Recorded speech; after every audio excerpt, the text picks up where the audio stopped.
Chinese currency here. in which our products will dominate. Of course, it will be handmade. We will not use some factories or something like this. The drawers or how the arts of the picture. Assalomu alaykum va rahmatullohi va barakatuh. Men Malayziyaning Utara universitetining iqtisod, moliya va bank yo'nalishi doktori Wan Roshida binti Fadzima. Aytib o'tmoqchimanki, bizda TIFT universiteti bilan iqtisod, moliya va bank yo'nalishi dasturi almashinuvi mavjud.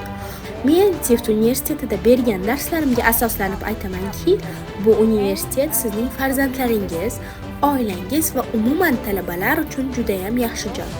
Talabalar mening darslarimda juda ham faol qatnashib, o'z bilimlarini ham taqdim etishadi. Umid qilamanki, talabalar, ayniqsa iqtisod yo'nalishida ta'lim oladiganlar yaxshiroq kelajakka erishish uchun Malayziyaning Utara universiteti va TIFT universiteti moliya va bank yo'nalishlarida hamkorlikni davom ettirishadi. Look at it, tasarruf. Tasarruf in simple definition is an action.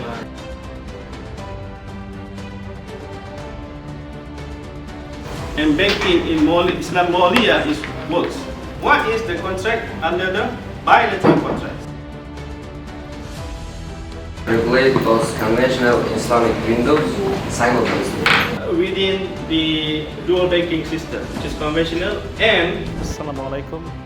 Mening ismim Fayz. Men Malayziyaning Utara universitetidan Toshkent xalqaro moliyaviy boshqaruv va texnologiyalar universitetiga islom banki va moliya fanidan dars bergani keldim. Bu tajriba juda ham zo'r bo'ldi. Menga O'zbekiston juda ham yoqdi. Birinchi kuniyoq bunday tajriba hech qachon esimdan chiqmaydi. TIFT universitetiga keladigan bo'lsak, bu universitet juda ham yosh bo'lishiga qaramay, bunday kuchli ishtiyoq va harakat ularni tez orada universitetlarning eng cho'qqisiga olib chiqadi. Ayniqsa, xodim va rahbarlarning universitetni butun dunyo bo'yicha cho'qqiga olib chiqish maqsadini ko'rib, men ishonch bilan ayta olamanki, bir necha yilda ularning maqsadi amalga oshadi. Talabalar haqida gapiradigan bo'lsam, ular juda ham samimiy, ayniqsa dars jarayonlarida juda ham faol qatnashib, e'tibor bilan tinglashadi.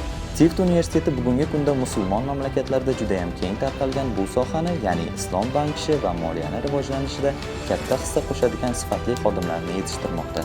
Men o'ylaymanki, TIFT universitetining yana bir salohiyatlaridan biri bu islom moliyasi va bankiga sifatli bitiruvchilarni tayyorlashidadir. Ko'ryapmanki, bu yo'nalishga qiziqishi mavjud talabalar juda ham ko'p. Shu sababli TIFT universiteti salohiyatli xodimlarni yetkazib berishi mumkin. Katta rahmat.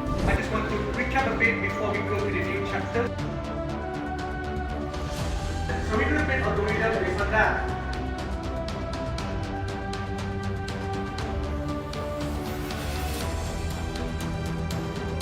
Hi, assalomu alaykum.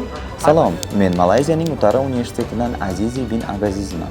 Men ijtimoiy sun'iy intellekt va ijtimoiy robotexnika yo'nalishlari bo'yicha dotsentman.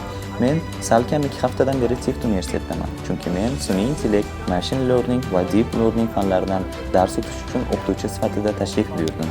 TIFT va umuman o'zbek xalqiga asoslanib aytamanki, sizlarda juda ham do'stona madaniyat mavjud va meni ham juda ham samimiy kutib olyapsizlar. Talabalar juda ham zukko va yangi texnologiyalarni o'rganishga chanqoq ekan. Umid qilamanki, bir kun bizning davlatlar ijtimoiy intellekt ekspertlarini yetishtirishda ikkala tomonga ham foyda keltiradigan kuchli hamkorlik qilishadi.